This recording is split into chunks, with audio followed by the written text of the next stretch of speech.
அனைவருக்கும் வணக்கம். நான் பிரபாகர் ஜோதிடர். ஓம் சிவாய நமக. சிவசக்தி திருச்சிற்றம்பலம். இப்போ நான் என்ன சொல்ல போகிறேன்னா, இந்த மூன்றாம் அதிபதியும் மற்ற கிரகங்களும் இணைந்தால் என்ன பலன் என்பது தான் சொல்கிறேன், கருத்தில் கொள்ளுங்கள். இப்போ மூன்றாம் அதிபதியும் 10ஆம் இடத்து அதிபதியும் சேர்ந்து சுபசாதனைகளில் பலமுடன் நின்றால் அவங்களுக்கு முத்திராதி யோகம் பலமுடன் ஏற்படும். இப்படி சேர்க்கை இல்லாமல் 10ஆம் அதிபதி மட்டும் தனித்து மூடி நின்றால் ராஜயோகம் பலனற்று அவருக்கு நஷ்டம் ஏற்படும், கருத்தில் கொள்ளுங்கள். அதே போல் 3ஆம் அதிபதியும் 2ஆம் அதிபதியும்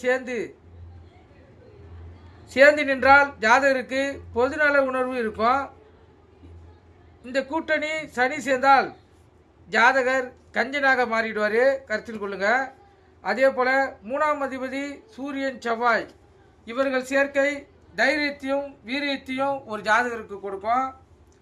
3ஆம் அதிபதி 4ஆம் அதிபதியும் இணைந்திருந்தால் அந்த ஜாதகர் கதை, திரைக்கதை, புத்தகம் எழுதும் அமைப்பை பெறுவார்.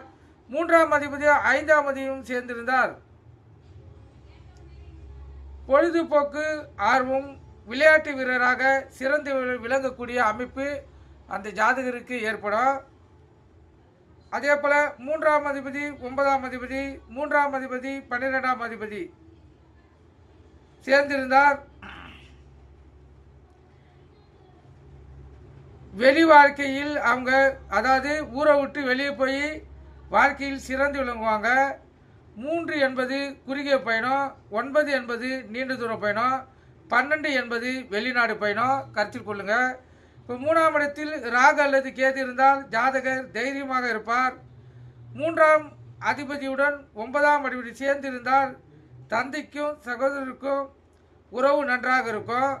3ஆம் இட அதிபதி பாவகிரகங்கள் பார்க்கப்பட்டாலோ சேர்ந்திருந்தாலோ அந்த ஜாதகர் தாயாரை இழக்க நேரிடும், கருத்தில் கொள்ளுங்கள்.